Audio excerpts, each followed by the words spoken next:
자, 여러분, 반갑습니다. 행정법을 강의하고 있는 양승우라고 합니다. 여러분 우선요, 1차 시험 보시느라 정말 고생 많으셨어요. 그래서 여러분 원하는 점수 꼭 확보하시기를 응원하겠습니다.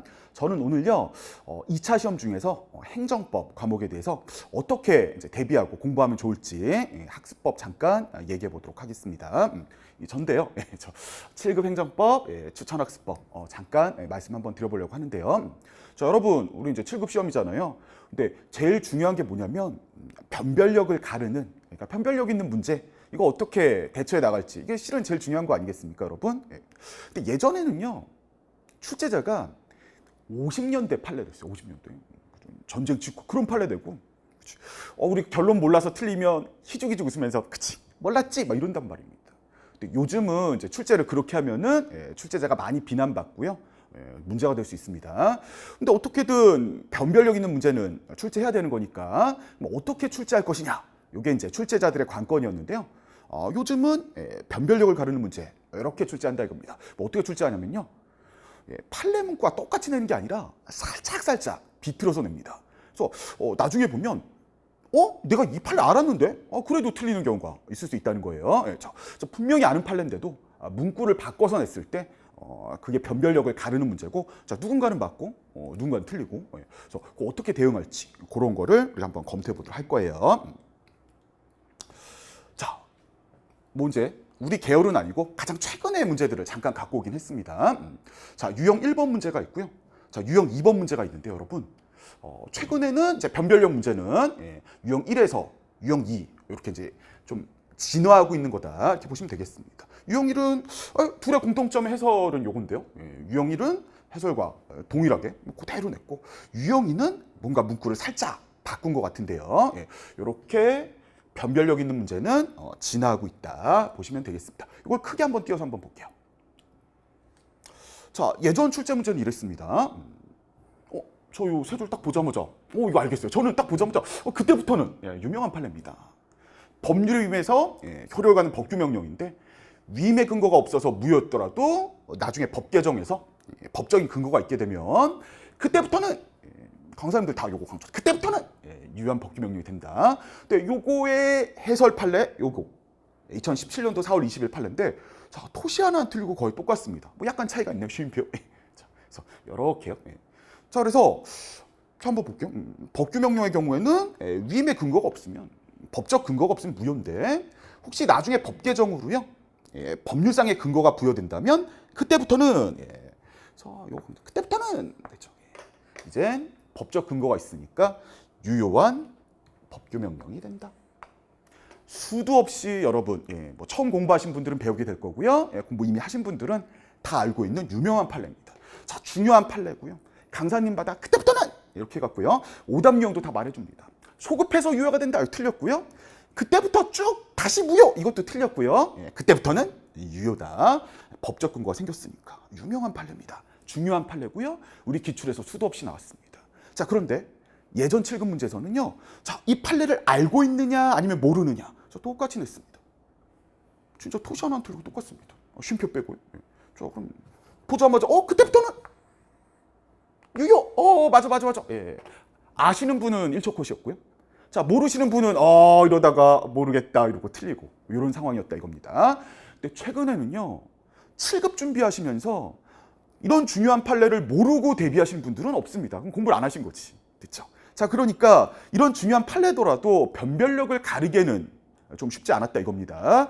공부 어느 정도 하신 분들은 다 아는 거고요. 학원에서 다 가르쳐 주니까요. 자, 그래서요, 똑같은 판례인데 최근에 이렇게 출제가 됩니다.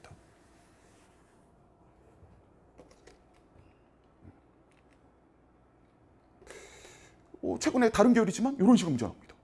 자, 위임의 근거가 없어서 무효했던 법규명령인데 사후적인 법률에서 유효가 됐어. 사후적인 법률? 내 기억 속에 한번 생각해보자. 사후적인 법률? 안 배운 것 같은데 어떡하지? 시간은 가는데? 이런다 이겁니다. 그래서 나중에 이제 해설을 보니까, 나중에 시험 다 끝나고 해설 보니까 내가 아는 판례였습니다. 그렇죠? 그 유명한 판례, 똑같은 판례죠. 그때부터는 유효다. 이렇게 강조를 많이 들었는데, 자, 그 문구 어디에도 그때부터는 유효다란 말이 없습니다. 강사님, 이거 파라프레이징 아닙니까? 파라프레이징이요? 나중에 사후적으로 살짝 우리 토익 하는 것처럼 글씨 바꾼 거 아닙니까? 예, 뭐 사후적? 나중에 글씨 바꾼 건 같은데, 자, 그게 포인트가 아닙니다. 우리가 말씀드린 건 실제 시험장에서 이렇게 문제가 나오면요, 어색하다 이겁니다. 사후적인 법률? 뭐 사전적인 법률도 있나? 뭐 이런단 말입니다. 그렇죠? 자, 근데 나중에 해설 보니까 무슨 말인지 알겠어요. 자, 법적 근거가 부여되면 나중이라도 그때부터 유효가 된다. 그래서 원래 무효인 법규명령도 법적 근거만 부여된다면, 사후적으로 근거 법률이 있으면 유효하게 될 수 있다. 맞는 얘기입니다. 자, 그래서 없다가 틀리게 되는 거죠. 해설 강의 들으니까 알겠는데 막상 시험장에서 이 판례 원문 그때부터는 유효 이런 글자 하나도 안 넣고 사후적인 법률 이러고 있는데 이거 맞출 수 있겠냐고요. 이게 변별력을 가는 겁니다. 누구는 맞고 누구는 낯선데? 나중에 해설 보니까 내가 배웠던 판례인데? 자, 이런 문제가 발생한다 이겁니다. 이해되셨죠? 그래서 판례와 토시가 달라졌는데 취지는 똑같은 거, 이런 것을 우리가 어떻게 대비할 것이냐 보시면 되겠습니다. 진짜 보니까 그래요. 자, 실제 시험장에서 이렇게 보면 사후적인 법률에서 유효가 된다. 사후적인 법률? 뭐 사전적인 법률? 그런 거 물어보나? 나중에 해설 판례 보니까 그때부터는 유효다. 법적 근거가 생기면. 그럼 사후적으로 근거 법률이 생기면 유효다. 너무 쉬운데 실제 시험장에서는 뭔가 낯설고 문구가 어려워질 수 있다 이겁니다. 그럼 이런 걸 대비해야 우리가 7급 행정법에서도 100점을 받을 수 있는 거 아니겠습니까? 자, 그래서 요거 대비법을 한번 보도록 하겠습니다. 좋아요. 아주 문제 좋네요, 요거.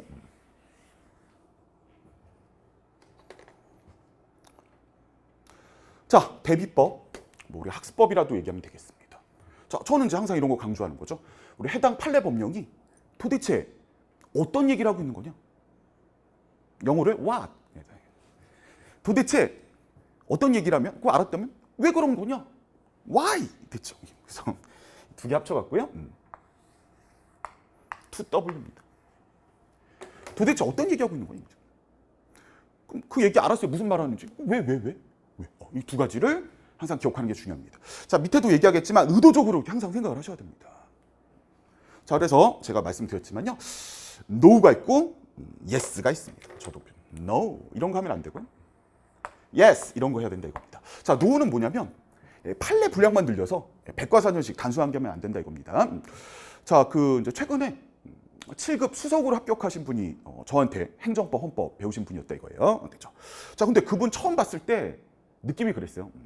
본인 굉장히 공부 잘한다고 생각하고, 제가 봤을 땐 정확히 페이지는 모르겠지만 한 3,000페이지 넘는 두툼한 책을 앞에다 갖고 오고요. 저한테 얘기합니다. 교수님, 저 이 3,000페이지 넘는 거 판례가 엄청 많은데 저 머리 좋으니까 이거 다 암기하면 되겠죠? 자, 다 암기도 못하고 여러분, 설령 암기한다고 해도요, 아까처럼 문제 판례 문구 살짝 바꿔서 내면 풀 수가 없습니다. 그래서 제가 그렇게 하면은 암기도 어렵고 막상 시험장에서 풀기 어려울 텐데요. 에이, 교수님 거짓말하지 마세요. 저 3,000페이지 외우면 대부분 판례 다 아는 거니까 저 1등 할 수 있다고요. 그래요? 그럼 제가 OX 문제 한 3개만 내볼게요. 얼마든지요. 어디까지 공부하셨는데요? 저 한 100페이지까지 공부했는데요. 100페이지 안에서 제가 OX 문제 3개 냈습니다.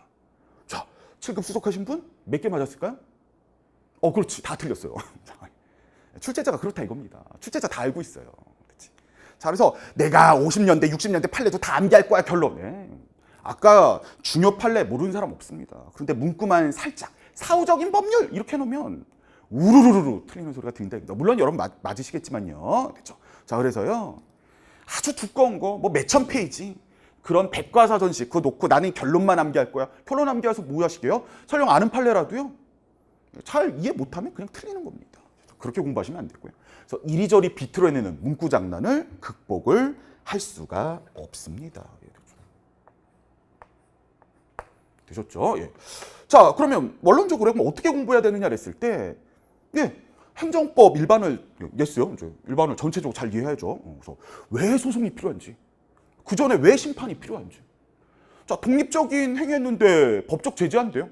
그럼 독립적인 행위했을 때 행위시범령을 왜 따르는지 그냥 단순히 외우지 말고 왜 그런지를 아셔야 되고요. 저는 강의에서 항상 그런 얘기합니다. 이거 왜 그런 거냐? 도대체 왜 이렇게 생각을 하는 거냐? 항상 행정법 일반을 전체적으로 잘 이해를 하셔야 됩니다. 자, 그 다음에 아까 뭐 50년대, 60년대 판례 수만 개 판례입니다. 그걸 외울 게 아니라 자, 쟁점이 되는 판례들이 있습니다. 강사님들이 선생님들이 다 알려줍니다. 쟁점이 되는 판례들을 자 전체적으로 이해를 잘했다면 자 정리하고 이제 암기를 하셔야 되는데 이 정리가 제가 말씀드린 아까 저기죠. 정리할 때 어떻게요? 그냥 눈에 발라두지 마시고 2W요. 도대체 어떤 얘기하고 있는 거죠? 왜 그런 거죠? 왜 그런 겁니다. 자 최근에 출제자가요 여러분을 급습한 게 있습니다. 판례만 단순적으로 암기하니까 서론 쪽에 문제 잠깐 내더라고요. 어떤 문제요? 자, 법률 유보의 원칙. 너무 중요하죠. 법률 유보의 원칙. 행정작용은 법률상의 근거가 있었다. 행정작용은 행정청 공무원이 국민한테 뭐 해주는 거잖아요. 자, 그럴 때 법률상의 근거가 있습니다. 법률 유보의 원칙 충분히 출제될 수 있습니다. 자, 그럼 어떤 얘기를 하고 있는 거냐? 도대체 공무원이 국민한테 뭐 해줄 때요? 법률상의 근거가 있어야 돼요. 그 법률은 국민의 대표인 국회에서 만든 법률이고요. 급하면 그 법률이 위임한 법규명령이 이런 걸 알고 있어야죠. 자, 근데 더 중요한 거 우리는 7급 시험이니까. 왜? 우리 공무원들, 여러분들 공부 열심히 해서 시험에 합격한데 국민들한테 이것저것 해주면 좋은데 왜 법률상의 근거가 꼭 있어야 돼요? 이렇게 물어본다면 여러분들은 공부 잘해서 공무원이 되신 거지. 제가 여러분들 뽑은 적은 없거든요. 여러분 뭔 짓 하는지 죄송하지만 몰라요. 그러니까 제가 뽑은 국회의원들이 만든 법률의 근거에서 저한테 보조금을 주든 세금을 부과하든 이렇게 해달라는 소리지. 그걸 멋지게 뭐냐면 민주적 정당성. 국민이 주인된 게 정당하다. 뭐 이렇게 얘기하면 되는 거죠. 이런 식으로 공부해야 된다 이겁니다. 그래서 해당 사항이 있으면 어떤 얘기하고 있는 거냐? 행정작용이요? 국민이 한테 공무원이 해주는 거. 법적 근거가 있어야 돼요. 왜요?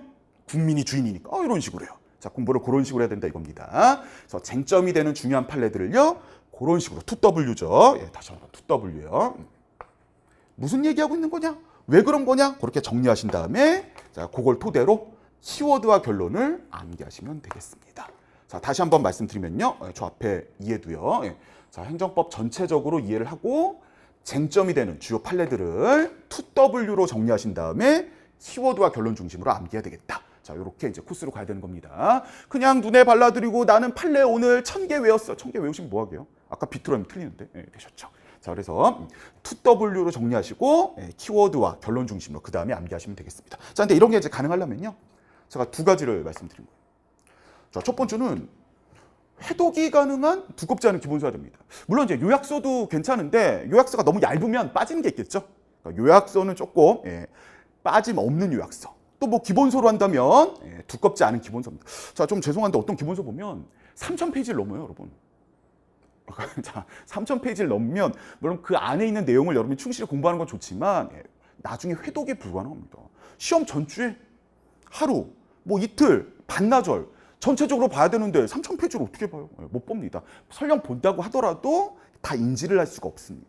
자, 그래서 자, 두껍지 않은 그런데 이제 빠진 내용이 없는 그런 기본서 회독이 가능해야 됩니다. 그런 기본서와 자, 그다음에 이제 해설이 잘 되어 있는 기출문제 너무나 당연한 거지만 해설을 잘 보셔야 돼요. 그래서 서점 가셔서 해설 잘 되어 있는 기본서 보셔야 돼요. 교수님 기출문제집 보라는 소리죠. 제 기출문제도 해설에 정성을 들였습니다만 그럼 해설이 어떻게 돼 있어야 됩니까? 이랬을 때 물론 중요 부분, 쟁점이 되는 부분은 밑줄, 음영색, 볼드체 다 처리돼 있어야 되고요.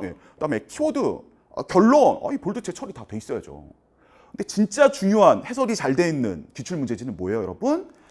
그런 판례에 대해서 한 줄이나 두 줄로 정리돼 있는 거. 그렇죠? 자, 그렇게 키워드, 결론 이런 거 다 볼드체 처리해줘야 되고 기본이고. 근데 그런 판례가 어떤 얘기를 하는지, 또 2W를 됐죠. 어떤 얘기하고 왜 그런지 한 줄 요약, 또 두 줄 요약 이렇게 해설에 적혀 있는 그런 기출 문제지를 여러분이 구입을 하셔야 됩니다. 됐죠? 자, 그래서 회독이 가능한 기본서, 그다음에 해설이 잘 돼 있는 거 한 줄 요약, 두 줄 요약, 쟁점이 다 언급돼 있는 그런 기출 문제를 통해 갖고요. 이런 거 확보하신 다음에 자, 중요 판례, 최신 판례, 거기 내용으로 돼 있는 중요 판례, 최신 판례 차분하게 회독을 해야 됩니다. 자, 우리 시험 직전이 되면은 제가 막 수업 시간에 얘기했죠. 정비록이요. 뭐 이거 사면은 여기서 다 나온대더라. 이거 사면 여기서 다 나온대더라. 잠깐만 버리는 겁니다, 여러분. 차분하게 요런 딱 구비하신 다음에 차분하게 회독하시면서 충분히 차분하게 회독한다는 건 자, 어떤 얘기하는 건지, 그다음에 왜 그런 건지 2W요. 이렇게 회독을 하시면 되겠습니다. 자, 그렇게 이제 충분하게 회독이 됐다면, 즉 판례 법령이 어느 정도 정리됐다면요. 요 정리도 아까 말한 대로 2W입니다. 어떤 얘기하고 있는지 왜 그런 건지 정리된 이유에는 자, 이제 모의고사를 통해서 연습하는 게 7급은 특히 중요해요, 여러분. 자, 7급 시험 아까 변별력 가르는 문제 보셨죠? 판례 문구와 동일하게 내질 않는다니까요. 똑같이 내면 다 맞추죠. 그렇죠. 자, 아까 사후적인 법률 이런 거 어떻게 맞춰야 되느냐 했을 때 자, 충분히 공부했지만 모의고사를 통해서 열심히 연습할 필요가 있다 이겁니다. 자, 요즘 강사님들, 선생님들 모의고사 진짜 좋아요, 여러분. 제 모의고사도 자신 있게 얘기할 수 있습니다만 왜냐면 출제자가 어떻게 낸지 다 알거든요. 요즘 강사님들 하루에 1시간, 2시간도 앉아요. 다 맨날 이거 연구하거든요. 여러분이 합격을 해야 되는 거잖아요. 그래서 그러면 이제 여러분이 보시고 충분한 모의고사들 많습니다. 자, 가능한 한 정리가 다 되셨다면 다양한 모의고사를 통해서 연습해서요. 자, 실전 감각을 키우는 거 꽤 의미가 있다고 생각을 합니다. 7급 시험은 준비를 그렇게 하셔야 돼요. 아까 말투가 바뀌고 동일한 판례를 똑같이 내지 않고 살짝 바꿔내기 때문에 자, 모의고사를 통해서 교수님들 모의고사, 선생님들 모의고사 되게 좋으니까 자, 실전 감각을 충분히 키워주시기를 부탁을 드립니다. 자, 그럼 전체적으로 얘기했을 때 2W요. 뭐 얘기하고 있느냐 항상 생각하시고 그다음에 왜 그러느냐 이거 생각하시고 이제 정리가 되면 암기를 해야 됩니다. 자, 그럼 최종적으로 다시 한번 얘기 드리면요. 제가 지금 말씀드린 2W를 다시 나눠서 얘기해 볼게요. 자, 행정법을 공부할 때는 의도적이라도 이게 의도적으로 안 하면은 그냥 눈만 가게 돼 있어요. 아까 말씀드렸죠. 판례랑 똑같이 안 나오면 틀린다고요. 그래서 의도적으로라도 해당 개념 이론들을 논리적으로 이해하려고 해야 됩니다. 이 논리적은 2W입니다. 자, 뭐 얘기하고 있는 거냐? 모르면 저한테 물으면 되죠. 이거 뭐 얘기하고 있는 거예요? 그 다음에 그럼 왜 그래? 왜? 논리적으로 이해하려는 습관을 키우셔야 하겠습니다. 자, 그 다음에 아까 말씀드린 대로요. 우리 시험은 판례 중심으로 나오니까요. 판례는 중요 문구들을 잘 정리하고요. 정리는 2W를 얘기합니다. 뭘 얘기하는지, 왜 그러는지, 자, 요거 얘기한다며. 자, 그 다음에는 이제 암기하셔야죠. 키워드와 결론 중심으로 암기. 자, 요런 구조를 우리가 요런 구조로 진행을 하면 꽤 의미가 있다고 생각을 합니다. 그래서 공부하실 때 뭐 얘기하는 거냐? 왜 그런 거냐? 계속 의도적으로 그렇게 생각을 해보시고 어느 정도 정리가 되셨다면 이제 결과적으로는 키워드와 결론이 어떻다? 요거 중심으로 암기해 주시기를 부탁을 드립니다. 요게 제가 전체적으로 말씀드리고 싶은 학습법이라 이겁니다. 자, 여러분 아까 문제 한번 보셨죠? 시험 문제는 판례랑 그대로 나와요, 똑같이. 근데 판례 공부도 안 하고 우리가 합격을 원할 수는 없습니다. 자, 그런데 난이도가 있는 문제, 변별력을 가른 이런 문제들은 판례랑 똑같이 안 나오고 문구를 바꿔서 낸다니까, 여러분. 자, 그랬을 때 우리 평상시 몸에 배어 있는 게 되게 중요하다. 그래서 판례를 접할 때 단순히 결론이 어떻다? 뭐 이게 답이다 이렇게 하지 마시고 자, 도대체 뭐 얘기하는 거냐 이게. 그다음에 왜 그런 거냐? 이 2W로 기억하신 다음에 그게 인정이 되면 그 다음에 꼼꼼하게 키워드와 결론으로 암기하시고 그렇게 하나하나 차분하게 진도 나가는 거 의미가 있다고 생각을 합니다. 오케이, 좋아요. 자, 그러면 여러분 2차 때 행정법 열심히 공부하셔갖고요. 100점 받으셔서 꼭 원하는 점수 또 원하는 합격 받으시기를 제가 응원하겠습니다. 여러분 감사합니다.